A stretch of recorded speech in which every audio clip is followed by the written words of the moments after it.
Hey Psych2Goers, welcome back to another video. Thank you all so much for your love and support, enabling us to make yet another exploration into everyday psychology. So let's begin.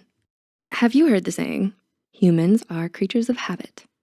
As a human, you naturally have your own unique or even common habits that you just can't seem to stop doing. How many of yours can you recall?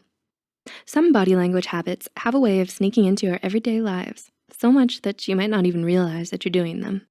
Some of these subconscious behaviors may be fine with us, but they might induce others into making wrong perceptions about us. These behaviors could possibly be the culprit as to why you weren't landing that job after your interview, or perhaps why all your blind dates tend to ghost you for no apparent reason. So, if you have a hunch that a body language habit of yours might be the culprit, here are 6 not so great body language habits you should look out for. Number 1, slouching. Does your job include being hunched over your computer for long hours? Or perhaps you stay browsing YouTube videos for additional long hours to relieve your boredom. Whatever keeps you slouching over your screen all day, the end result is that you develop bad posture. Slouching is not a good body language habit to get into. It not only leads to bad posture and back problems, but it also doesn't reflect well on others. Because instead of them thinking the slouch is because of the hours hunched over our screens during work, they think it's because of a lack of self-confidence or because you were slouched over watching YouTube videos, which it was also occasionally, sometimes. Hey, they're educational, sometimes. Number 2, holding a defensive position.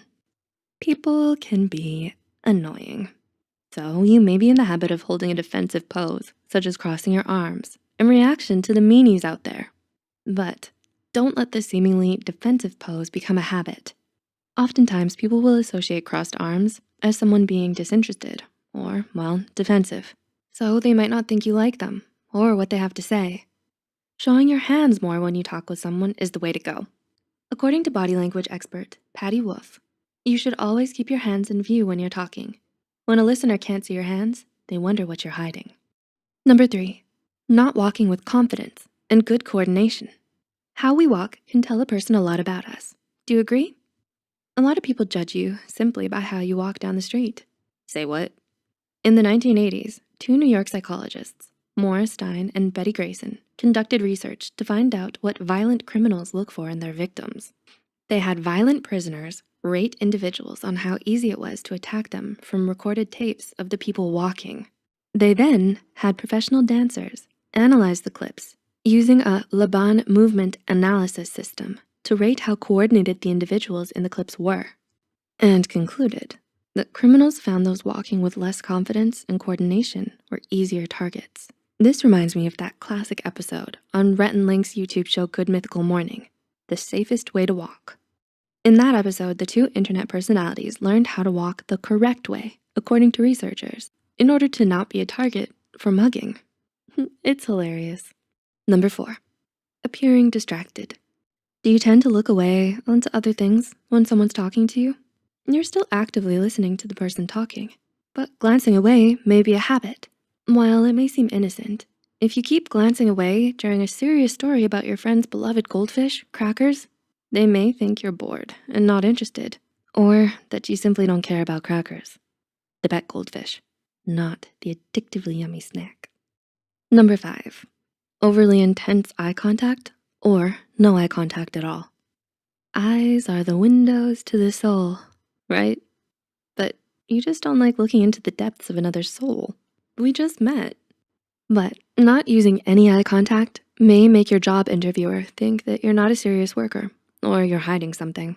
Or perhaps too much eye contact during a casual party may make someone think they have food on their face. Aggressive stares can make someone feel a bit uncomfortable. And drifting your gaze too often and not looking the person in the eye at all can make them wonder if you lack confidence or are simply uninterested in what they're saying. In other words, it's best to pay attention to the goldfish story. Pay attention to crackers. No, not the snacks, though they sure have got my attention now. And number 6, fidgeting during an important conversation. Nearly everyone fidgets. What's your go-to fidget ritual? It's something you do, and it can be entertaining. Enter pencil drum solo. This is a difficult habit to stop, and it may take time, but it may be worth it in some situations. Let's not forget our beloved retractable click pens and their dainty clicky sounds. Sweet relief. But according to body language expert Tanya Raymond, author of The Power of Body Language, fidgeting can imply you lack power or that you may be nervous. So it might be best to leave the drum solos to the experts and someone with a drum set. And while your amazing clicky pen may be appropriate background music, or not, for a boring day in class, it maybe isn't such a good idea during a serious conversation. And while people all around the world have adopted these habits and seem to be doing just fine, it's important to realize that now might be the best time to start breaking away from them. They are harmless and haven't really done you any wrong, agreed. But you do want that extra edge in the next interview of yours, right? We hope we were able to give you insight into some of the body language habits that give a wrong impression. Did you find these relatable? Which one do you employ the most? Were you aware it was giving off such wrong vibes? Let us know in the comments below. If you found this video helpful, be sure to hit the like button and share it with someone you think needs to rethink their body language choices. Don't forget to subscribe to Psych2Go and hit the notification bell for more new videos. Thanks for watching. See you soon.